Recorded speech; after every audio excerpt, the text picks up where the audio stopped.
wanita-wanita yang akan menjadi penghuni neraka dan wanita-wanita yang akan menjadi penghuni surga.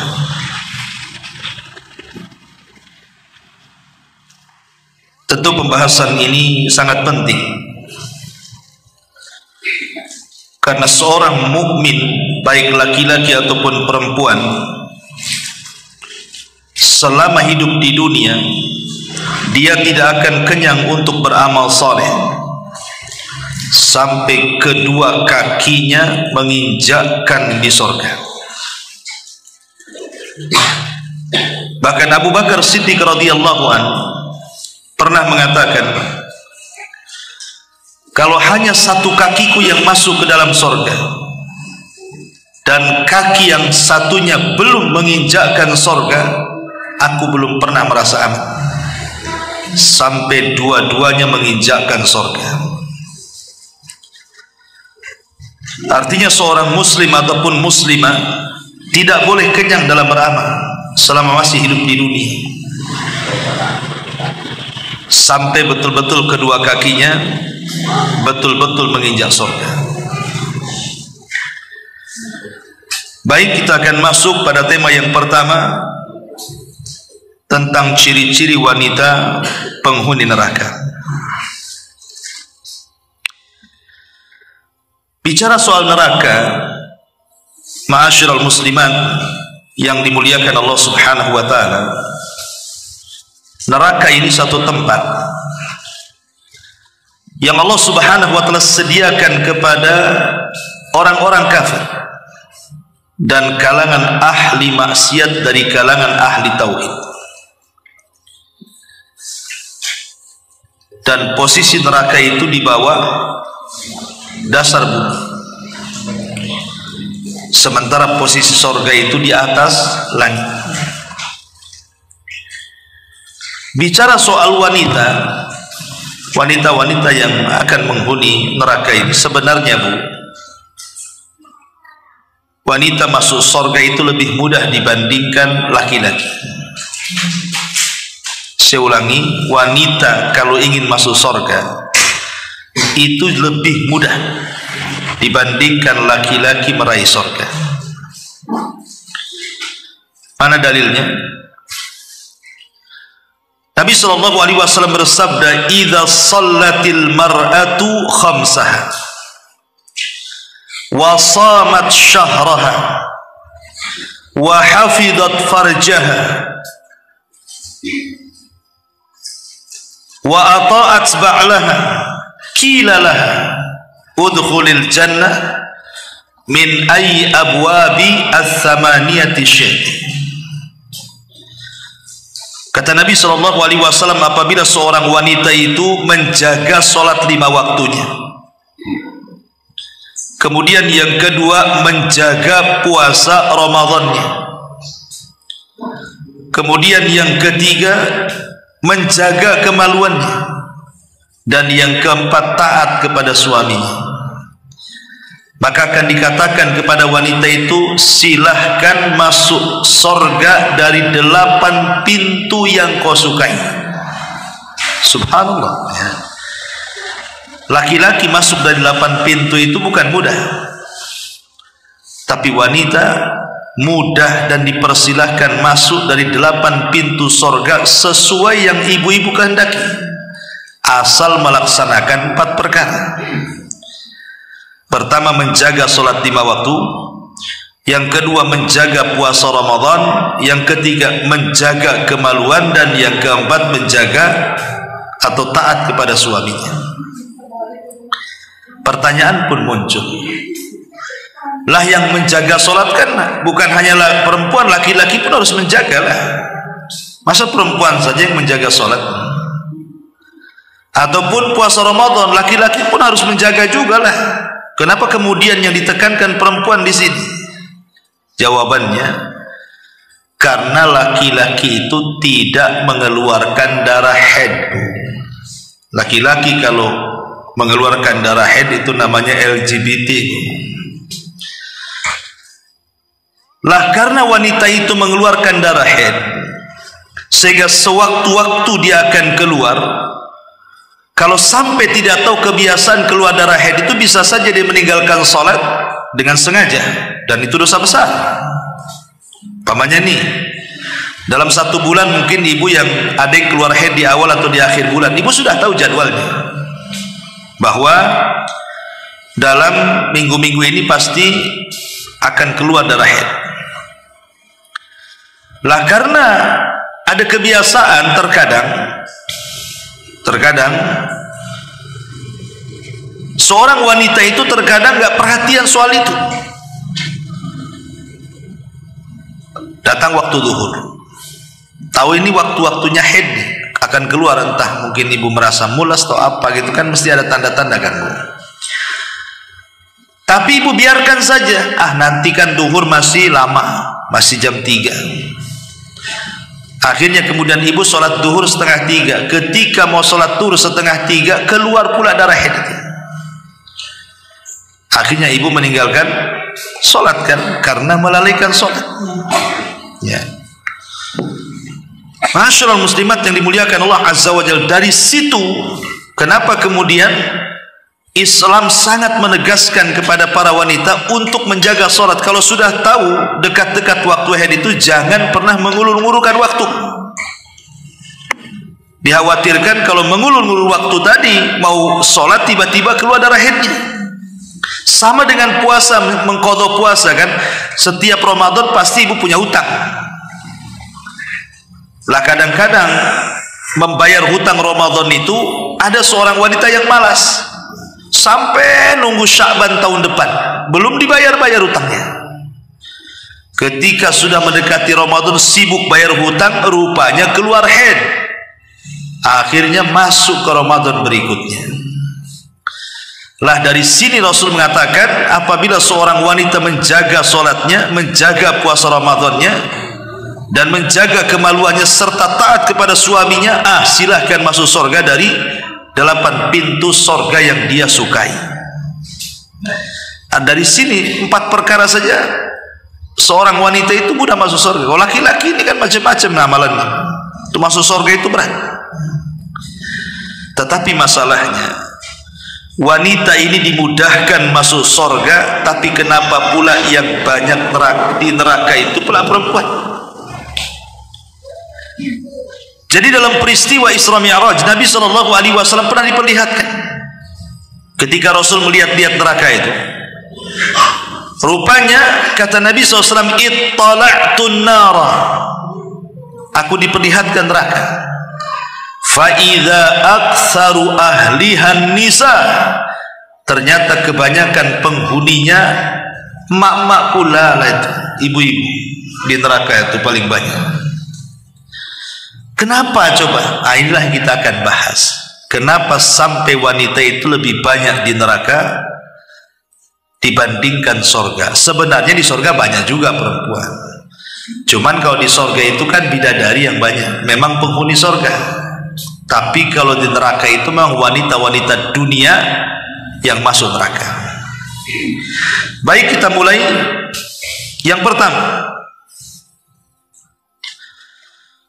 hadis Nabi SAW. Kata Nabi SAW, arba'un min ummati, atau arba'un fi ummati, min amril jahiliyati la yatrukuhun, al-fakhru fil ahsab, wa ta'nu fil ansab, wal istisqa'u bin nujum, wan niyahatu 'alal mayyit. Qala an-naihatu idza lam tatub qabla mautiha tuqamu yaumal qiyamati wa 'alaiha sirbalun min qatiran wa dhira'un min jarabin. Kata Nabi SAW, ada 4 perkara terdapat pada umatku, semua adat istiadat jahiliyah. Apa itu? 1, membangga-banggakan kebesaran leluhur. kedua mencela keturunan, ketiga mengaitkan turunnya hujan kepada bintang tertentu, dan yang keempat meratapi mayat. Ini yang keempat. Ciri-ciri wanita penghuni neraka itu adalah wanita yang suka meratap. Kenapa kemudian dikhususkan kepada wanita coba? Karena laki-laki itu ada yang meratap, tetapi jarang. Karena laki-laki itu lebih tabah dibandingkan wanita kalau terkena musibah. Tapi umumnya yang meratap itu ya ibu-ibu, siapa lagi? Bahkan saya pernah melihat, Bu, ada orang yang meratap itu luar biasa. Jadi ada bapaknya, kalau tidak salah, bapaknya itu sedang sakit parah. Lah kebetulan koma. Entah kenapa siapa yang memulai, tiba-tiba kemudian satu keluarga nangis. Padahal bapaknya masih koma, masih belum mati bapaknya tuh. Tiba-tiba kemudian salah satu anaknya yang perempuan itu guling-guling itu, guling kiri, guling kanan sampai jabat-jabat rambut, sampai ditenangkan sama warga. Akhirnya kemudian dimasukkan ke kamar, sudah pingsan. Rupanya bapaknya tak jadi mati, hanya koma saja, tak jadi mati bapaknya. Tapi dia sudah guling-guling kayak dia yang mau mati, yang meratap itu. Kan aneh gitu ya. Makanya kenapa dahulu di zaman Nabi SAW ada seorang wanita namanya Ummu Salamah. Ummu Salamah radhiyallahu anha menikah dengan seorang laki-laki namanya Abu Talha. Lah Abu Talha itu punya anak laki-laki namanya Abu Umair. Abu Talha itu punya anak laki-laki namanya Abu Umair. Lah satu hari Abu Umair ini sakit. Abu Talha suaminya sedang safar. Akhirnya Allah takdirkan meninggal pula lah Abu Umair. Keluarganya menangis. Akhirnya kemudian Ummu Salamah mengatakan kepada keluarganya yang menangis, jangan ada yang menangis di rumah ini, keluar semuanya. Siapapun yang meratap di rumah ini keluar dari sini, dan awas jangan sampai memberitahu suamiku tentang kematian putranya, biar aku yang memberitahu, katanya. Lihat bagaimana ketabahan Ummu Salamah. Dilarang siapa yang menangis di rumah ini keluar. Akhirnya tidak ada yang berani nangis. Setelah kemudian Abu Talha datang, subhanallah ya, Ummu Salamah ini memberikan pelajaran bagaimana ketabahan seorang istri kepada suami. Jadi dimandikannya anaknya, dikafankannya anaknya, kemudian dibaringkan di tempat tidurnya seolah-olah dia tidur nyenyak padahal dia sudah mati. Datanglah Abu Talha, namanya suami, Bu ya, kalau datang dari jauh kemudian pulang, pasti kalau punya anak yang ditanyakan anaknya dulu kan, bukan ibunya dulu. Ibunya nomor 2 biasanya, pasti anaknya dulu. Kata Ummu Salamah, jangan bang, dia sedang tidur padahal sudah mati. Akhirnya kemudian dibilang sedang tidur, jangan diganggu. Disilah kesempatan Ummu Salamah untuk melayani suaminya, padahal dia dalam kondisi tingkat sedih. Bagaimana anaknya meninggal, tapi ketabahannya luar biasa Ummu Salamah. Dia masak dengan masakan terlezat untuk suaminya yang baru datang dari safar.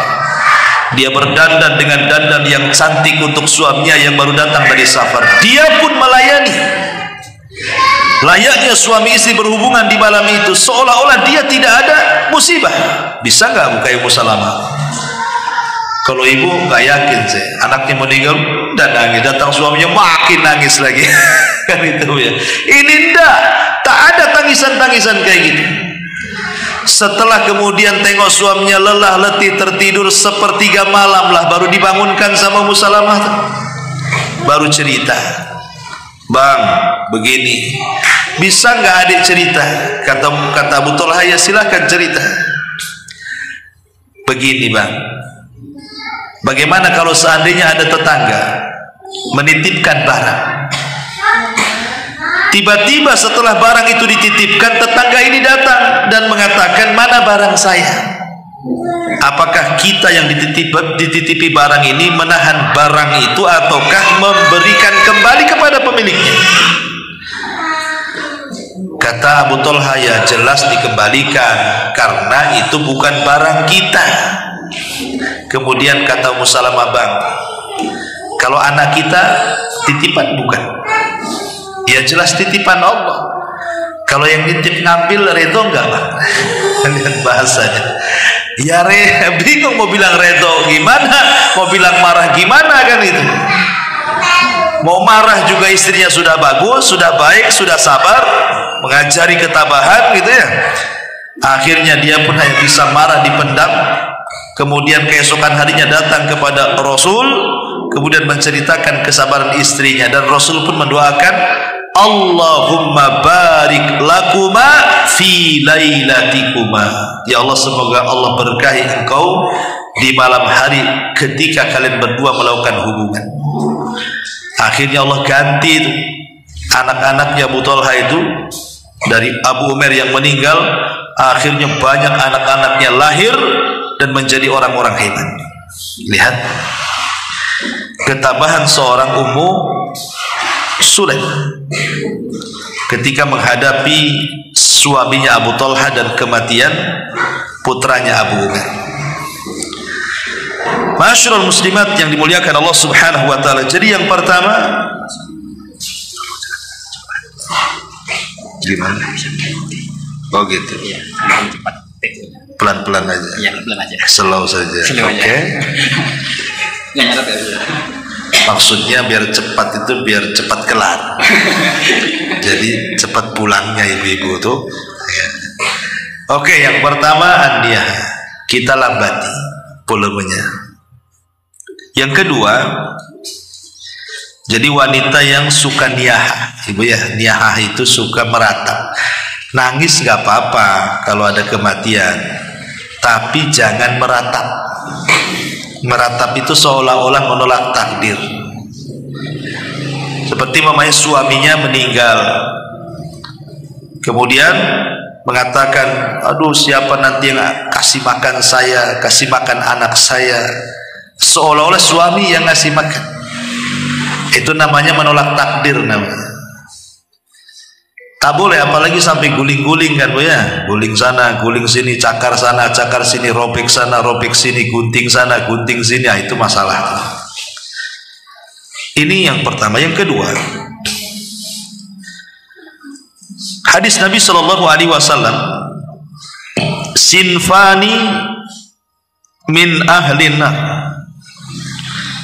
lam arahuma kaumun ma'ahum siyatun ka'adnabil baqar yadribuna bihan nas wa nisa'un kasiyatun 'ariyatun mumilatun ma'ilatun ru'usuhunna ka'aslimatil bukhtil ma'ilah la yadkhulnal jannah wa la yajidna rihaha wa inna rihaha la yajidu masirata kada wa kada. Hadis yang kedua, kata Nabi, ada dua kelompok dari penduduk neraka yang belum pernah aku lihat sebelumnya. Artinya di zaman Nabi nggak ada kelompok ini, adanya di zaman kita. Yang pertama, satu kaum yang memiliki cambuk seperti ekor sapi untuk memukul manusia. Dan yang kedua, di sini letaknya para wanita yang berpakaian tapi telanjang. Kemudian kalau berjalan berlenggak-lenggok, seraya kepala mereka seperti punuk-punuk unta yang miring. Wanita seperti ini tidak akan masuk surga, alias masuk neraka, dan tidak akan mencium bau sorga, padahal bau sorga itu tercium dari jarak sekian dan sekian. Jadi ciri-ciri wanita penghuni neraka yang kedua apa bu? Wanita-wanita yang berpakaian tapi telanjang. Maksudnya apa berpakaian tapi telanjang? Kita tahu bahwa kewajiban seorang wanita itu kan menutup aurat kan. Kewajiban seorang wanita itu menutup aurat. Dan itu disebutkan di banyak ayat dalam Al-Quran perintah tentang menggunakan hijab. Makanya kemudian Nabi SAW melarang sekali umatnya di zaman itu, di zaman beliau, untuk melakukan tabarruj. Sampai Allah turunkan ayat khusus, wala tabarrujna tabarrujal jahiliyatil ula. Janganlah kalian berdandan seperti dandanan jahiliyah yang pertama. Seperti apa dandanan orang jahiliyah itu? Ulama tafsir banyak mengatakan, jadi orang jahiliyah itu berdandan itu mereka memperlihatkan rambut depannya, kemudian memperlihatkan lehernya, kemudian memperlihatkan perhiasan yang ada di kakinya. Jadi orang-orang jahiliyah itu yang terlihat kalau dandan itu rambutnya nampak sikit dari depan, kemudian lehernya, kemudian kakinya, dan perhiasan kalung yang ada di kakinya yang ada bunyinya itu, Bu. Kalau sambil jalan itu ada bunyinya dia. Itulah yang disebut dengan tabarruj. Tabarrujnya orang jahiliyah. Lah yang seperti ini saja Al-Quran turun, wala tabarrujna tabarrujal jahiliyah. Jangan tabarruj ala jahiliyah. Padahal tabarrujnya orang jahiliyah cuma menampakkan rambut, leher, dan kaki dengan perhiasan yang bunyi. Coba lihat hari ini wanita-wanita yang di luar-luar sana itu yang nampak apa saja? Bukan rambut saja, bukan leher saja, bukan kaki saja, semua nampak. Berarti wanita-wanita di zaman sekarang kan lebih parah dibandingkan wanita jahiliyah kan, Bu? Wanita jahiliyah itu aja dilarang tabarrujnya seperti itu. Itulah dandanan orang jahiliyah, masih tertutup badannya, cuman leher dengan rambutnya tampak dan kakinya. Tapi wanita-wanita di zaman sekarang semuanya nampak. Pakaian udah kurang bahan, robek-robek sana sini kan gitu ya. Kadang-kadang ketat, transparan, macam-macam. Kadang ada bukaan semuanya. Lah ini lebih jahiliyah dibandingkan jahiliyah. Jahiliyah saja masihlah nutup-nutup, walaupun leher sama kepala nampak gitu ya. Lah ini kan bahaya. Lah sifat-sifat wanita seperti ini kata Rasul tidak akan masuk sorga, artinya masuk neraka, padahal bau sorga itu tercium sekian dan sekian. Jangan lagi cerita sorga, baunya saja tidak. Naudzubillah. Ini yang kedua. Wanita, ciri-ciri wanita penghuni neraka adalah wanita-wanita yang berpakaian tapi telanjang. Bahkan musibahnya hari ini, lihat pakaian-pakaian laki-laki yang dipakai perempuan. Perempuan dah pakai lepis, pakai jeans, pakai kaos itu kan. Laki-lakinya pula pakai daster. Ini kan repot. Balik sekarang ini ya. Jadi yang seperti ini sudah banyak. Makanya Bu, kalau punya anak perempuan, jaga. Coba dari mulai umur setahun 2 tahun itu sudah didoktrin kalau bisa ya, dikasih pakaian yang syar'i, dijilbabi, perlu dijilbabi lah, supaya anak itu sudah besar tahu, oh itu pakaian dia dan itu bukan pakaian dia. Didoktrin seperti itu. Ini yang kedua. Kemudian yang ketiga, hadis yang ketiga, An Abdullah ibn Amrin qala qala Rasulullah sallallahu alaihi wasallam, la yanzurullah ila imra'atin la tashkuru li zawjiha wa hiya la tastaghni anhu. Dari Abdullah ibn Amr radhiyallahu anhu, dia berkata, Rasul sallallahu alaihi wasallam bersabda, Allah tidak akan melihat seorang istri yang tidak pandai berterima kasih kepada suaminya, padahal ia selalu butuh kepada suaminya. Dan ini salah satu sifat yang buruk seorang wanita. Pasti ini ada, semua orang punya ini. Jadi ibu-ibu yang di sini itu semua punya ini, sifat ini. Namanya kusurul fitri, kurangnya fitrah, mengikuti perasaan, tidak bersyukur kepada suami. Ini sifat ini ada pada semua wanita. Cuman ada yang ya parah gitu ya, ada yang ringan. Dan bagi laki-laki kita, bagi bapak-bapak para suami memang diuji dengan ini yang satu. Jadi bapak-bapak itu diuji dengan kusurul fitrah, dengan perasaan wanita, seolah-olah laki-laki ini tidak pernah berbuat baik padahal sudah banyak berbuat baik. Istrinya itu butuh sama suaminya tapi mengingkari kebaikan suaminya. Inilah yang kemudian, penyakit inilah yang kemudian paling banyak wanita masuk neraka.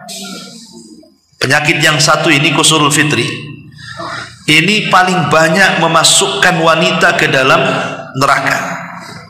Tidak bersyukur dengan suami. Perhatikan hadisnya. Nabi SAW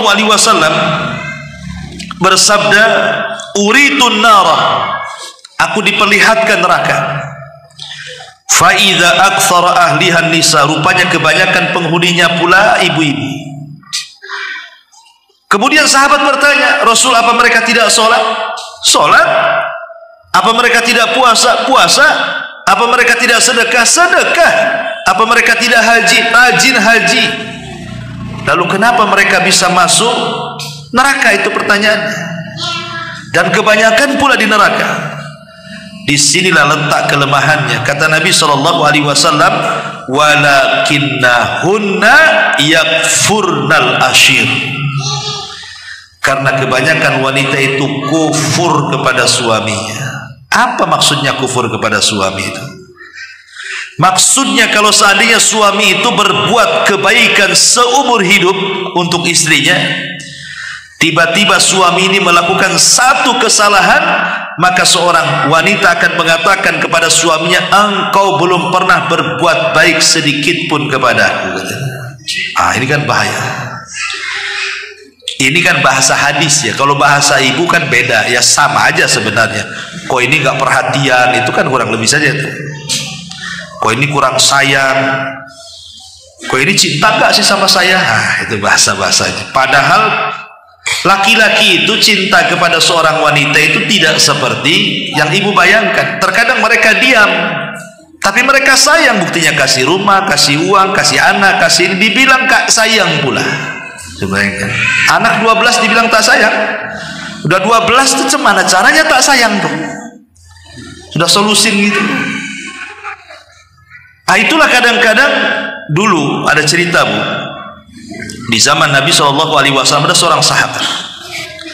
Sahabat ini orang soleh, namanya Hasan ibn Sabit. Sabit ibn Qais al-Mushammas. Sabit ibn Qais al-Mushammas. Sabit ibn Qais al-Mushammas ini bu, dia adalah juru bicara Nabi, jubir presiden kalau zaman sekarang. Jadi kalau Nabi itu kan punya juru bicara, namanya Sabit ibn Qais al-Mushammas. Jadi kalau ada kabilah-kabilah datang dari jauh, dialah yang menghadapi, juru bicaranya. Orangnya hitam, orangnya pendek, rambutnya keriting, tak ada tampan-tampan belas, tidak ada. Memang ya nggak tertarik lah. Tetapi dia orang soleh karena orang kepercayaan Nabi. Dia punya istri bu, cantik sekali, dan wanita tercantik dari wanita-wanita Ansar. Memang begitu bu ya. Kalau suaminya jelek, biasanya istrinya cantik. Kalau suaminya tampan, istrinya pula jelek. Ketukar-tukar gitu. Nah ini Sabit ini, Ibn Qais al-Mushammas ini, ya tampangnya hitam, tahulah kan itu, pendek, tak ada ganteng-gantengnya. Istrinya pula cantik, bahkan wanita tercantik dari wanita-wanita Ansor. Jadi kalau suaminya jalan dengan kawan-kawannya jelek sendiri bu. Jadi istrinya nengok suaminya itu kalau lagi kawan berdua bertiga dengan kawannya, kok suami saya jelek sendiri, hitam sendiri, pendek sendiri, keriting sendiri. Jadi akhirnya hilang cintanya bu, hilang cintanya. Nengok nengok kawan-kawannya kok ganteng sendiri gitu, kalau suami saya kok lain sendiri gitu. Lama-lama hilang cintanya. Datang dia kepada Nabi, dia mengatakan, Rasul, aku tidak mencela suamiku Sabit dari segi agamanya, dia orang soleh, dia orang baik, tapi aku takut kufur dengan suamiku karena hilang rasa cintaku kepadanya. Aku tidak bisa melayani dia. Artinya kalau orang sudah nggak cinta itu kan separuh-separuh pelayanannya kan, Bu. Masak aja diasin-asinkan, namanya udah nggak cinta. Ya, kadang-kadang dibasi-basikan, makanlah katanya. Jadi akhirnya dia mengatakan, kata Rasul, jadi maumu apa? Kata istrinya, saya mau cerai wahai Rasul. Oh jangan, enggak mau cerai. Akhirnya kata Rasul, baik, tapi tunggu dulu suamimu datang. Dipanggillah Sabit ini. Kata Rasul, Sabit, lihat tuh istrimu mau minta cerai. Ya enggak maulah, istrinya cantik. Tapi bagaimana istrinya? Sudah maksa mau minta cerai. Ya Sabit terdiamlah. Akhirnya kemudian Rasul mengatakan kepada istrinya, maukah engkau kembalikan maharnya? Lah maharnya Sabit ini bukan biasa, hektaran kebun kurma. Zaman itu kan kekayaan dilihat dari kebun, dari kurma. Mau nggak kau kembalikan kebunnya sebagai maharnya? Kata wanita ini, mau wahai Rasul, saya akan kembalikan maharnya. Coba orang dulu itu mengajarkan kalau memberi mahal itu besar. Ya. Kalau bapak-bapak ibu nggak yakin, paling seperangkat alat sholat biasanya. Kalau seperangkat alat masjid masih mahal, kan ada ampli, ada toa, Bu ya. Seperangkat alat sholat pula. Intinya bahwa akhirnya cerailah istri Sabit dengan Sabit ini.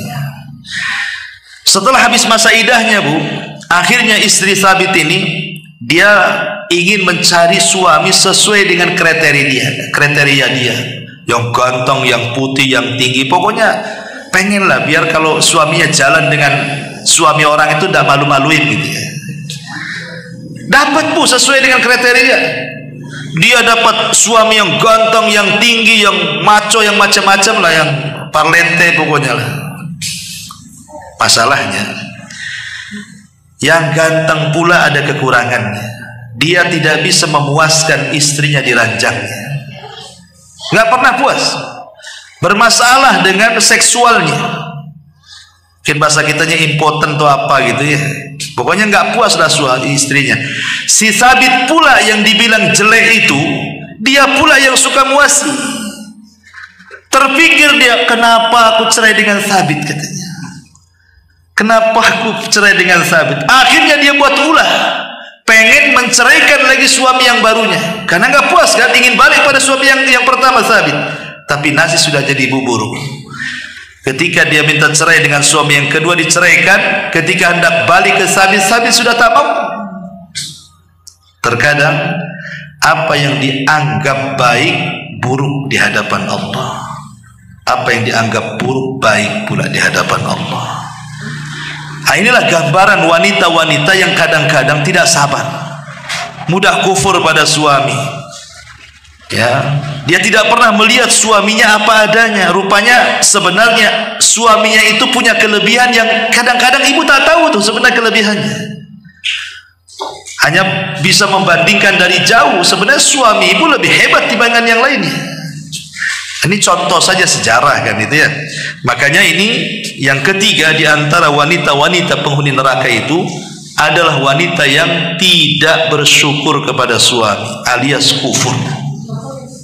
Ini yang ketiga. Yang keempat, hadis dari Abi Hurairah radhiyallahu anhu. Qala Rasulullah sallallahu alaihi wasallam, "Idza da'a ar-rajul imra'atahu ila firashihi fabatat ghadban 'alaiha la'anatha al-malaikatu hatta tusbiha." Dari Abu Hurairah radhiyallahu anhu, kata Nabi SAW bersabda, jika seorang wanita, seorang suami memanggil wanitanya, memanggil istrinya ke tempat tidurnya, maksudnya suaminya ingin melakukan hubungan suami istri, namun sang istri enggan, tak mau datang, atau malas melayani, atau ogah-ogahan, atau banyak alasan, atau banyak ngelesnya. Entah karena capek lah, karena ini, pokoknya banyak kali ngelesnya. Akhirnya suaminya hilang hasratnya, yang ada dongkol marah, tidur dalam posisi marah karena tak dapat jatah. Maka wanita itu, kata Rasul, akan dilaknat sampai waktu subuh. Ustaz, tak adil.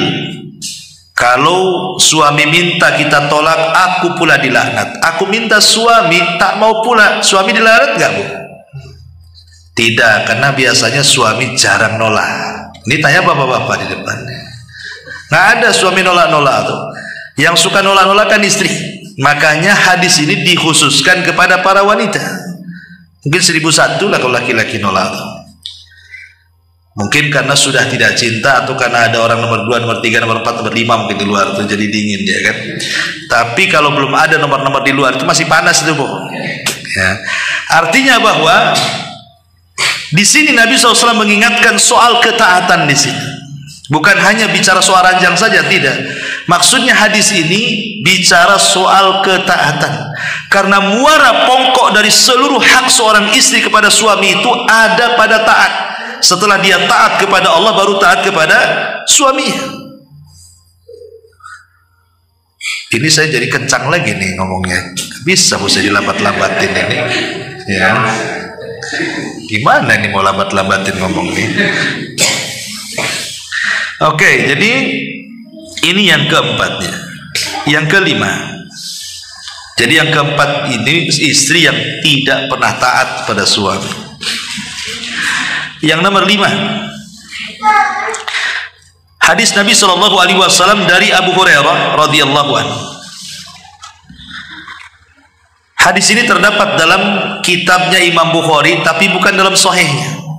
Dicantumkan dalam kitabnya Adabil Mufrad.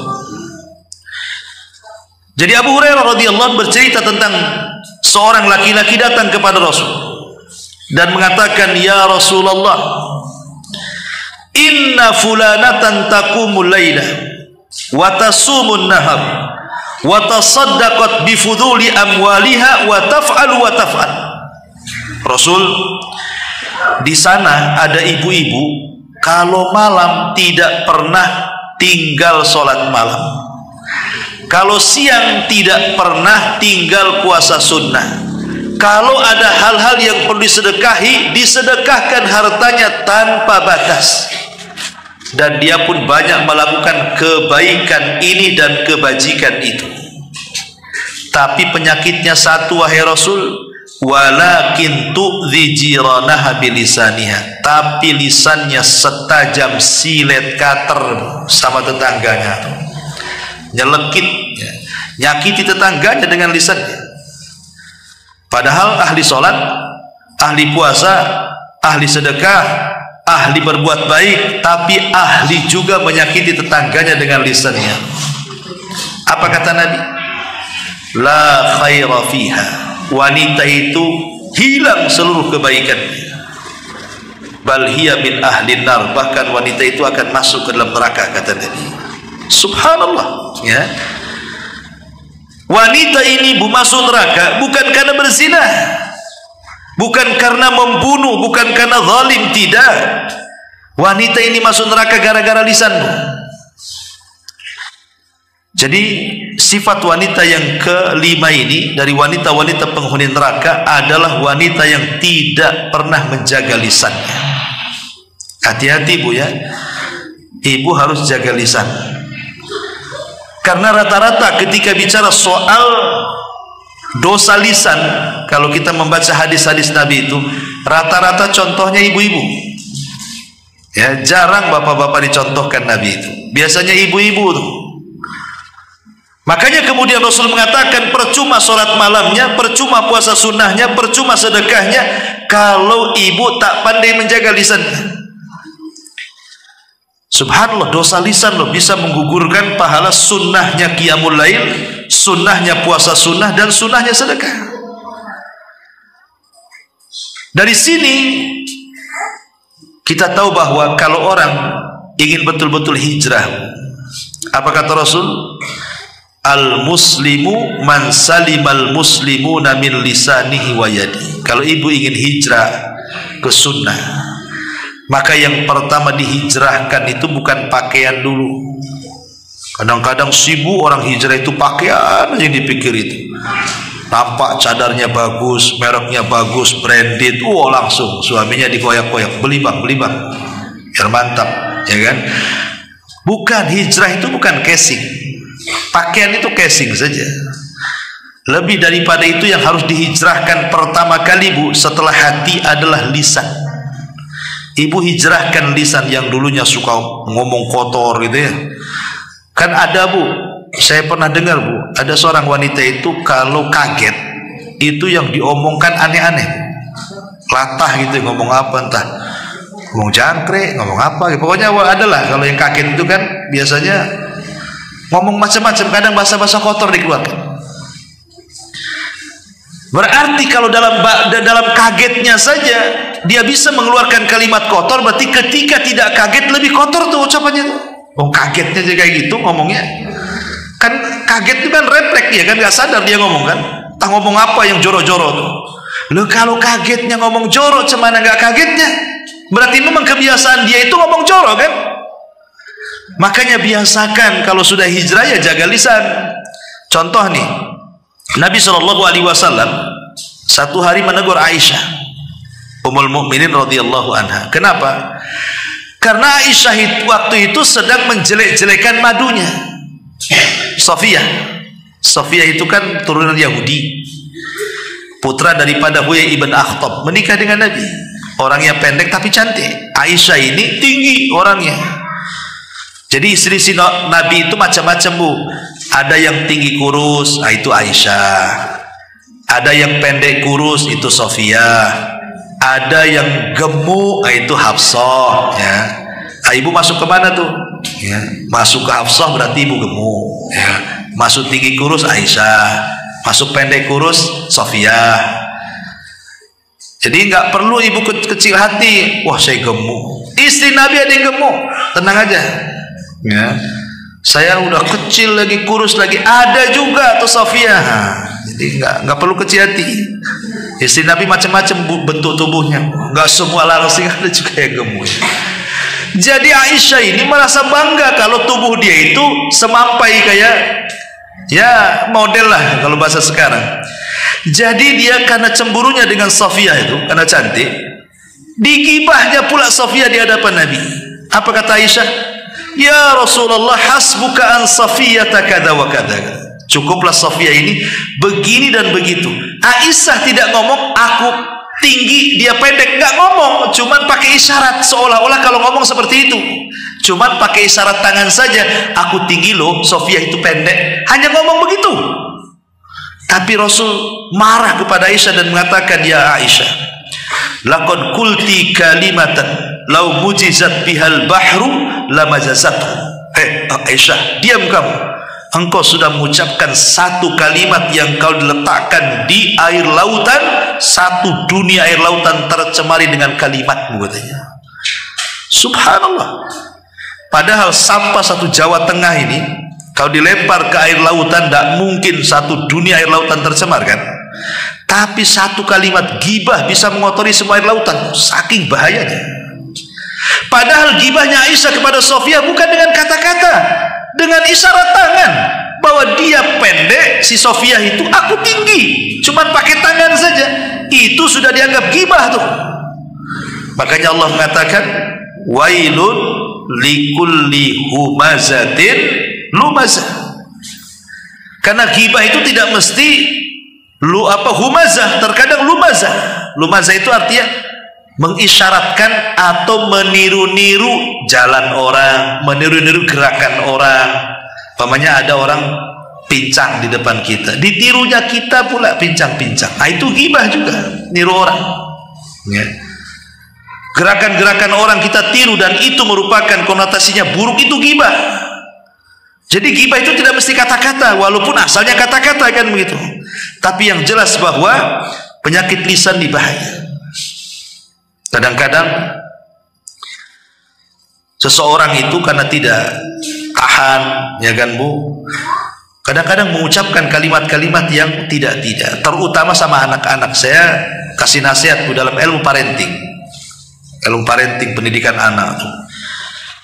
Jangan sampai orang tua itu mengucapkan kalimat kotor ataukah doa buruk kepada anaknya. Ada seorang syekh bercerita, Bu. Seorang syekh ini bercerita. Jadi ada seorang ibu punya anak. Ini kejadiannya di Saudi sana, ya di Riyadh lah. Jadi ada anak remaja, nakal senakal-nakalnya. Kan anak-anak remaja ini, anak tanggung-tanggung ini kadang-kadang nakalnya luar biasa. Kadang jengkelin kita orang tua kan. Jadi saking satu hari itu anaknya nakal senakal-nakalnya, entah dia berantem, entah apa gitu. Pokoknya buat malu orang tua. Sampai ibunya mengatakan apa? Nah, kalau kau tahu nakal seperti ini, mudah-mudahan ada peluru bersarang di kepalamu, katanya. Bahasanya. Kalau kau tidak berhenti dari kenakalanmu, semoga ada peluru bersarang di kepalamu. Itu ngomong itu satu kali ngomongnya. Rupanya diaminkan malaikat tuh ngomong tuh. Jadi setelah anak ini tumbuh dewasa, sudah mungkin berpuluh-puluh tahun anak ini tumbuh dewasa dan sudah kuliah. Mungkin ibu ini sudah lupa juga dengan kata-katanya karena sudah dari kecil dia kan.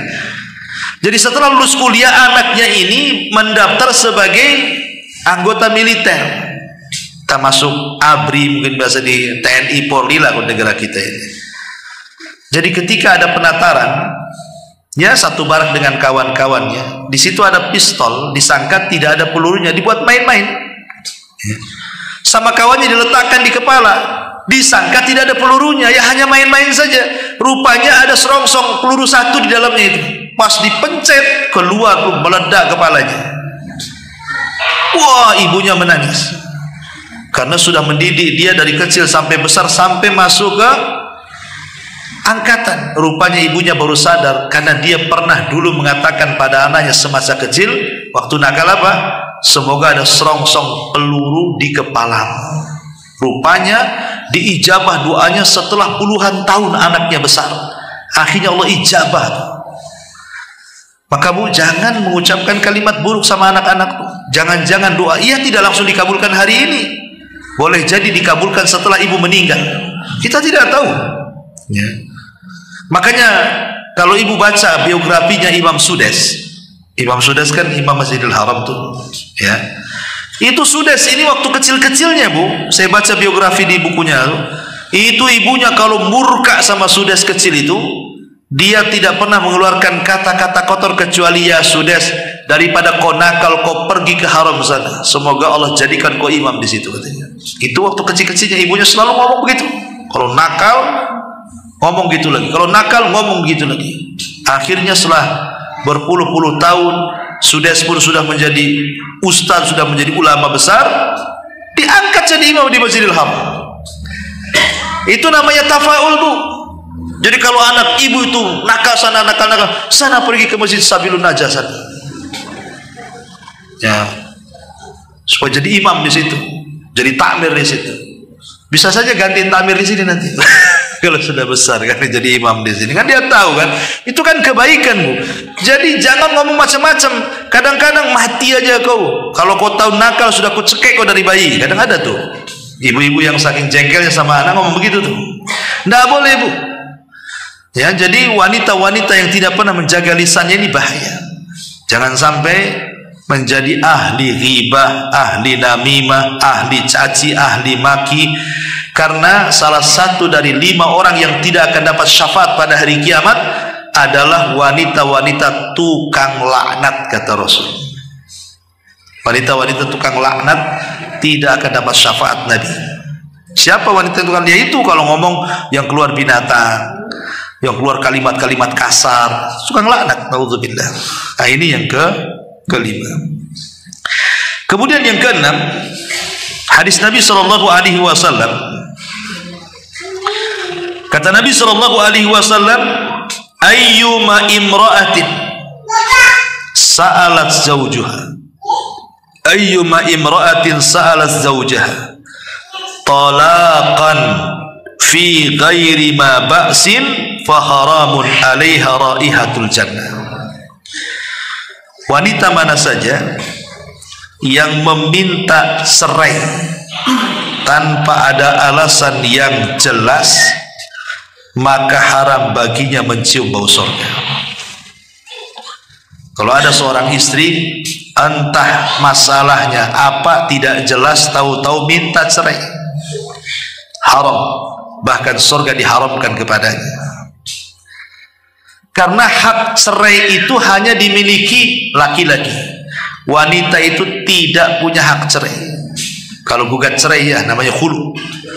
Tapi kalau tolak, itu yang punya peran adalah laki-laki. Nggak bisa seorang istri mengatakan aku ceraikan kau bang, nggak akan, tetap aja suaminya. Tapi kalau suami mengatakan ku ceraikan kau deh, cerai. Sungguh-sungguh cerai, main-main cerai, niru sinetron pun cerai. Pamannya ada nengok perceraian di TV, ditirukan pula sama suaminya, saya ceraikan kamu. Kenapa kau ceraikan? Tuh niru di TV, jatuh cerai. Karena namanya cerai itu tidak bisa main-main. Sungguh-sungguhnya sungguh-sungguh, main-mainnya sungguh-sungguh, itulah cerai. Hati-hati ya, jangan sampai asal-asalan. Lah seorang wanita itu tidak boleh meminta cerai karena bukan hak dia. Makanya di sini kenapa kok hak cerai diserahkan kepada laki-laki dan tidak diserahkan kepada perempuan? Coba kenapa? Karena biasanya laki-laki itu, maaf ibu ya, maaf sekali lagi, laki-laki itu dia lebih berakal, akalnya sempurna dan agamanya sempurna. Itu yang melatar belakangi kenapa cerai itu di tangan suami, karena dua perkara. Suami itu akalnya sempurna dan agamanya sempurna. Lain dengan perempuan, akalnya kurang, agamanya kurang. Kenapa akalnya kurang dan agamanya kurang? Kalau waktu haid dia tidak sholat, kurang agamanya kan? Kalau waktu haid dia tidak puasa, kurang agamanya. Kalau dia haid malas berzikir, kurang agamanya. Di saat dikatakan kurang akalnya, karena wanita lebih mendahulukan perasaan dibandingkan akalnya. Kalau laki-laki terbalik, mendahulukan akal dibandingkan perasaannya. Makanya contoh mudah saja, kalau ibu dengan suami ke pasar, cepat mana belanjanya? Suami nggak tawar-tawar, ambil balik. Kalau istri ditengok dulu, ditawar dulu, beda 1.500 tak jadi beli, dimakinya pedagang, mahal kali mau, itu kan. Akhirnya apa? Keliling nggak ada di situ juga, dibeli lagi juga di situ akhirnya. Kadang-kadang itu karena perasaan kan. Kalau suami tidak, makanya suami itu kalau ngantar ibu ke pasar paling sampai parkir biasanya. Udah masuk aja gitu ya, aku tunggu di sini aja, malas katanya. Karena kadang-kadang yang dibeli itu yang tidak dicatat, kebeli yang dicatat pula tak kebeli. Jadi beli bawa pulang pula bawa pakaian kadang-kadang. Jadi ada orang-orang yang, nah itulah makanya karena ikut perasaan. Saya contohkan ya, memang wanita-wanita sih kalau yang berakal ya banyak berakal juga, tapi kebanyakan tidak berakal, ikut perasaannya. Dulu di zaman Nabi ada seorang wanita bu, namanya siapa ya? Lupa saya. Ntar dulu saya ingat-ingat dulu namanya. Ummu Hakim. Ya. Di zaman Nabi SAW ada seorang wanita namanya Haulah bintu Hakim. Haulah bintu Hakim. Haulah bintu Hakim itu kalau zaman dulu kan bukan main jodoh-jodohan ya. Kalau orang dulu itu kalau menikah itu main jodoh-jodohan. Kayak mungkin di beberapa tempat kayak di daerah Madura zaman saya dulu di sana itu masihlah tradisi jodoh-jodohan itu ya, ada bagusnya ada yang tidak bagusnya. Tapi kalau orang Arab biasa jodoh-jodohan itu dijodohkan dengan kerabatnya kan itu. Lah kebetulan Haulah bintu Hakim ini dijodohkan oleh kerabatnya pula akalnya kurang, ada sedikit gila-gilanya dan temperamen, orangnya suka marah ya. Pokoknya emosian suami itu, sudah sedikit-sedikit gila, emosian, dan wajahnya pula tak tampan, biasa saja. Coba bu, ibu punya suami ya tampan tidak, akalnya error, pemarah bu, apa enggak batin tuh bu ya. Tetapi Haulah bintu Hakim ini Dia sabar dengan suaminya walaupun suami seperti itu. Sampai dikaruniai banyak anak. Banyak anak akhirnya dari suaminya. Padahal suami itu agak-agak gila tuh. Jelek lagi, agak gila lagi, pemarah lagi. Jadi satu hari Haulah bintu Hakim ini mungkin dia melakukan sesuatu yang membuat jengkel suaminya. Akhirnya saking jengkelnya suaminya mengeluarkan kata-kata yang menurut orang-orang jahiliyah itu kata-kata itu dianggap talak. Apa itu? Antika dhahri ummi, engkau seperti punggung ibuku katanya. Ya nanti kemudian belakangan turun surah Dihar kan. Engkau ini seperti punggung ibuku katanya. Haulah bintu Hakim langsung menangis, Bu. Karena tahu kalimat itu menurut orang jahiliyah kalimat cerai. Dan dalam Islam belum ada masalahnya. Datang dia kepada Nabi. Ya Rasulullah, suami saya mengatakan begini-begini, bahwa aku seperti punggung ibuku. Apakah aku masih halal dengan suamiku? Kata Rasul, tidak bisa, aku sudah cerai. Tolonglah Rasul, tolonglah Rasul. Anak-anakku banyak katanya. Lihat bagaimana berakalnya Haulah bintu Hakim. Dia wanita baik-baik, punya nasab, cantik, cerdas, gitu ya. Tetapi dia tetap mempertahankan suaminya. Coba kalau ibu di posisi Haulah bintu Hakim, suaminya rada-rada gila kan gitu ya. Tak cantik, tak cakep, jelek suaminya, pendek lagi, suka marah, Bu. Tahu-tahu suaminya menceraikan ibu, senanglah, bagus aku ganti suami kayak gitu. Karena wanita sekarang akalnya tak tahu diletakkan di mana, ya. Tapi Haulah ini tidak, dia wanita berakal, dia tidak pernah memandang suaminya seperti itu. Dia hanya memandang anak-anaknya. Anak-anaknya banyak. Dan dia tidak hendak mencari bapak untuk anak-anaknya karena tahu emosional bapak kandung, gila-gilanya bapak kandung itu masih sayang sama anaknya dibandingkan bapak bawaan. Dia berakal, tidak mau bercerai. Bolak-balik sama Nabi, pokoknya minta solusi. Kata Nabi nggak ada solusi. Subhanallah, akhirnya pengaduan Haulah bintu Hakim kepada Rasul Allah dengar. Ketika dia bercakap-cakap dengan Rasul di sampingnya Aisyah, Aisyah nggak dengar apa yang diucapkan Nabi padahal di sampingnya. Rupanya ketika itu turun surah Mujadilah. Turun surah Mujadilah. Qad sami Allahu qaulal lati tujadiluka fi zawjiha wa tashtaki ila Allah wallahu yasma'u tahawurakum, dan terus sampai selesai ayat. Satu surat turun kepada Haulah bintu Hakim. Coba lihat. Inilah wanita berakal namanya. Wanita berakal, diceraikan sama suaminya tak terima. Pengen berujuk, pengen balik. Kalau sekarang kadang-kadang aneh, Bu. Kan Allah mengatakan apa? Wa in takhafuna nusuzahunna fa'idhuhunna. Kalau engkau takut istrimu melakukan perselingkuhan, selingkuh tidak mesti berzina. Mungkin selingkuh ya tidak taat, terlalu ngomongnya naik di atas suaminya dan begitu seterusnya ya. Apabila engkau melihat ada nusus di antara istrimu, penyelewengan dalam keluarga, kata Rasul apa? Nasihati. Kalau enggak pisah ranjang, kalau enggak pukul. Itu terakhir kan? Itu pun pukul bukan di wajah dan tidak berbekas. Tapi sekarang wanita-wanita di zaman sekarang saya bukan bercerita ibu-ibu di sini ya, maksudnya ibu-ibu di Batam sana. Ya. Tenang saja, Bu ya. Jadi kalau wanita-wanita di sana itu, ya nggak tahu juga kalau kurang lebih saya tak tahu ya. Tapi yang jelas bahwa sekarang itu kalau diberikan pelajaran sama suami bukan kapok, malah seneng. Yang anehnya lagi malah sekarang istri yang ngasih pelajaran suami. Kalau lagi bertengkar itu istri yang ngasih pelajaran suami, dia yang pindah kamar, bayangkan. Harusnya kan suaminya pindah kamar. Kan aneh, bukan? Ini mana suami mana istri kan gitu. Ini kan wanita sekarang jungkir balik semua nih.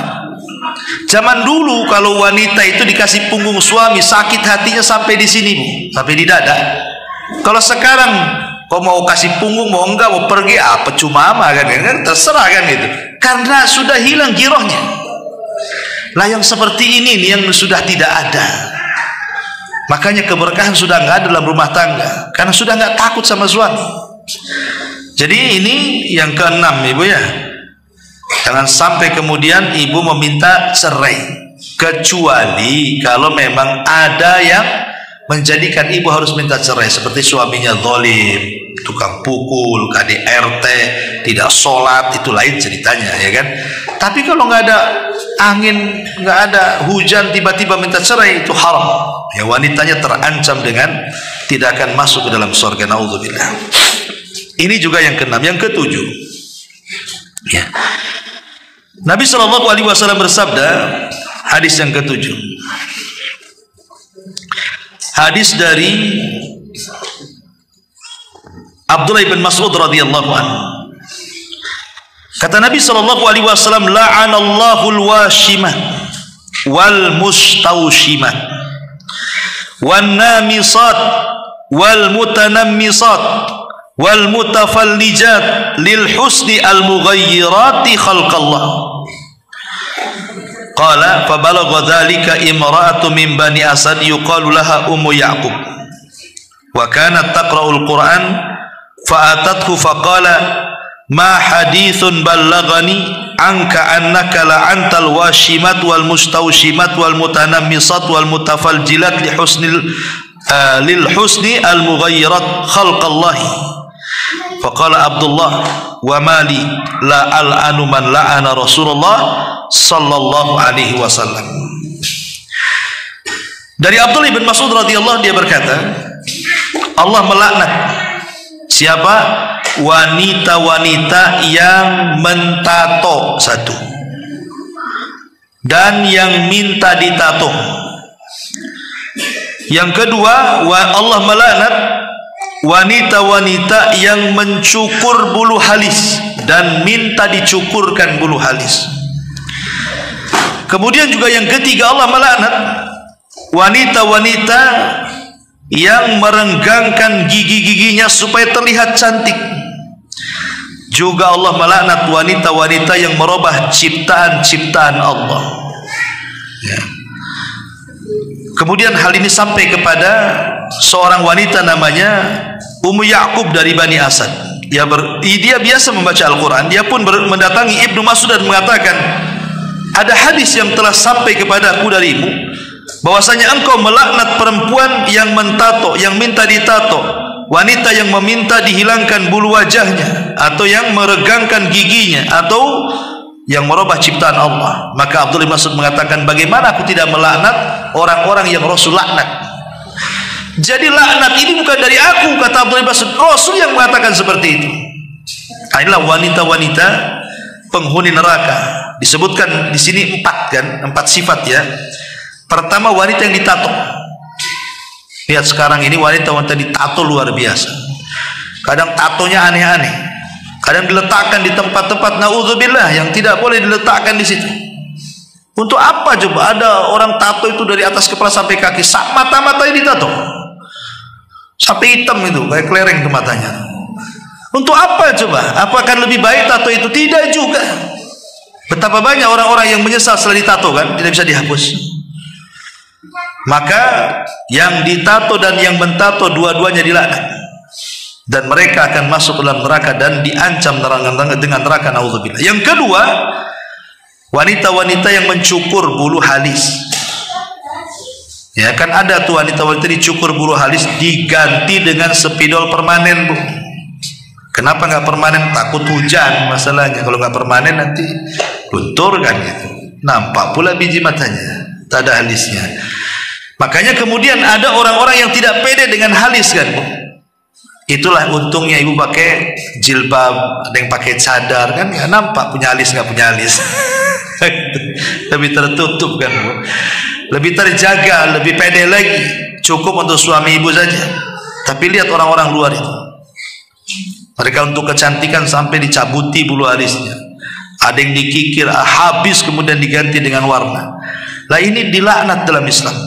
Atau yang ketiga, orang-orang yang merenggangkan atau merapatkan gigi, mungkin bahasa kitanya pakai bekel lah sampai sekarang.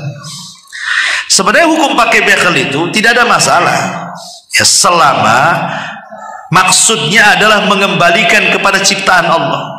Pamannya kan ada giginya renggang, terlalu renggang, kalau makan itu beras pula keluar dari situ, ya kan. Jadi perlu diperbaiki. Gak apa-apa kalau untuk kesehatan, makanya dibekel. Tetapi kalau seandainya giginya sudah bagus, ngapain Pak dibekel-bekel? Karena pakai kaut bangunan pula dibekelnya. Jadi kan makin aneh gitu. Jadi boleh hukum bekel itu selama dalam rangka satu untuk kesehatan, yang kedua karena untuk mengembalikan gigi. Mungkin giginya maju ke depan, mundur ke belakang, pengen disamakan. Memang harus seperti itu kondisi gigi yang sebenarnya. Tapi kalau giginya sudah bagus, sudah cantik, sudah, ngapain pula dibekel? Maka ini nggak boleh. Atau yang keempat, merubah-rubah ciptaan Allah. Sudah cantik masih juga ke Thailand, taruh silikon sana, taruh silikon sini kan itu. Akhirnya berat sebelah kepalanya. Kan banyak Bu yang kayak gitu tuh, pengen cantik, umurnya sudah 60, pengen awet muda lagi, akhirnya ke Filipina, ke Thailand, ke Korea, operasi di sana kan. Ya namanya sudah tua tetap awet tua Bu, nah mungkin awet muda. Ya tua ya tua, waktunya mati ya mati. Itulah yang Allah katakan jama'a malahu wa addada yahsabu anna malahu akhlada. Orang itu kalau sudah ngumpul-ngumpulkan harta pasti ngitung tuh. Dan biasanya kalau sudah ngitung-ngitung harta, dia merasa bahwa harta yang akan mengekalkannya. Lihat orang kaya menurut pandangan orang miskin. Orang miskin mandang orang kaya Bu, kok orang kaya itu awet muda ya. Dia pula yang ngaca, kok aku awet tua, padahal dia lebih tua dibandingkan aku loh. Usia dia 50 tahun, tapi mukanya kok seperti 20 tahun. Aku ini 20 tahun, kalau ngaca kok kayak 60 tahun. Ya beda, orang kaya itu mungkin dia suka ke salon Bu, suka sauna. Ibu pula sauna depan kompor kan beda tuh Bu. Sauna depan kompor dengan sauna betulan kan beda. Yang satu keluar putih, yang satu keluar gosong kan. Maksud saya begini, orang-orang kaya itu karena mereka punya uang sehingga bisa merawat dengan uangnya kan, bedak sana, skincare sana, macam-macam lah. Akhirnya terawat sehingga usia tua kayak muda. Lah orang-orang miskin mau merawat gimana caranya? Makanya usia-usia muda kelihatan tua kan. Dari sini akhirnya ketika orang miskin melihat orang kaya, seolah orang-orang kaya itu tidak akan mati. Kok awet muda, seolah gak tua-tua gak akan mati. Makanya Allah mengatakan yahsabu anna malahu akhlada, seolah-olah kekayaan yang akan mengekalkannya. Karena ada orang yang bisa merubah wajah dari tua ke muda, padahal itu tidak bisa menjamin umurnya panjang kan. Dia bisa merubah wajah tapi tidak bisa merubah takdir kematian. Gak bisa merubah takdir kematian itu. Sehebat apapun orang itu merubah wajah sehingga kelihatan mudah, tetap kematian itu akan datang kepada dia. Boleh jadi ketika operasinya itu dia mati. Jadi ma'asyiral muslimat yang dimuliakan, tidak boleh merubah-rubah ciptaan Allah. Kenapa? Karena dari ujung rambut sampai kepala itu milik Allah Bu. Kita saja motong jari saja tidak boleh haram, padahal jari-jari sendiri. Bukan jari orang kita potong, jari sendiri kita potong satu ruas umpamanya, nggak boleh. Karena jari itu bukan milik kita, milik Allah. Kita tidak boleh memutus apa yang Allah miliki. Taib, ini juga yang keempat ya, yang keenam ya, tentang wanita-wanita penghuni neraka, naudzubillah. Kemudian juga yang selanjutnya, hadis dari Nabi SAW tentang wanita-wanita yang al-wasilat. Ini juga masuk wanita-wanita yang suka menyambung rambutnya. Sekarang kan banyak tuh pakai rambut-rambut palsu, pakai wig, pakai apa tuh bukan? Pakai warna pirang, warna hijau, warna apa, rambut palsu. Ya bukan rambut asli. Itu tidak boleh. Termasuk juga hadis Nabi SAW, ayyuma mra'atin ista'tarat thumma kharajat famarra ala qaumin liyajidu rihaha fahiya zaniyatun kulla ainin zaniyah. Wanita mana saja yang memakai wewangian lalu ia keluar dan melewati para laki-laki sehingga terciumlah sebagian dari wewangian tersebut, maka wanita itu dianggap pezinah, wanita itu dianggap pezinah, naudzubillah. Lihat, ini yang selanjutnya adalah wanita-wanita yang mereka suka menebar dengan wewangian, Ustaz kalau nggak pakai wangi tak enak lah, apalagi ke pengajian, apalagi saya makan jengkol, pete apa semua, bau badan ya ngikutin yang dimakan lah Ustaz katanya. Maksudnya begini, ya bolehlah ibu itu mandi pakai sabun kan, itu mungkin ada sisa sewangiannya, tapi kan bukan sengaja. Kalau minyak wangi itu kan sengaja disemprotkan supaya semerbak wanginya, makanya kenapa dilarang? Tidak boleh. Cukuplah wangian itu di rumah saja ibu dengan anak dan suami. Kalau keluar itu ya tidak perlu. Kalau keluar ya menjaga supaya tidak bau badan penting. Tapi kalau seandainya kemudian menggunakan minyak wangi yang dengan minyak wangi itu akhirnya semerbak kemana-mana, ini sebenarnya wasilah saja supaya jangan sampai terjadi fitnah. Ya, jadi mencegah wasilah namanya saddud dari'ah. Sebelum terjadi itu dicegah dulu.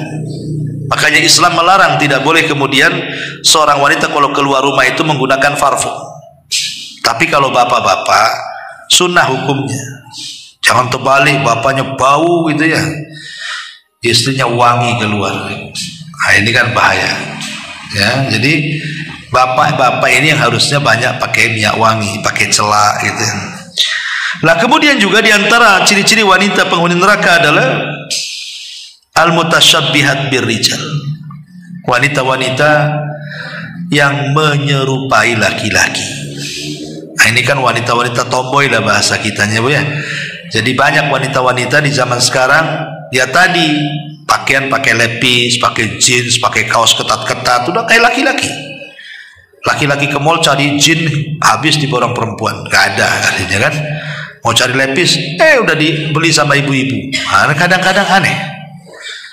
Ya, entah maksudnya apa gitu ya. Kan wanita itu punya pakaian sendiri, kenapa kemudian pakaian laki-laki pula dia pakai? Dan ini banyak. Ya, banyak sekali perempuan yang menyerupai laki-laki. Ini termasuk wanita-wanita penghuni neraka, naudzubillah. Kemudian juga al-muhallalalahu, wanita yang ditalak oleh suaminya 3 kali.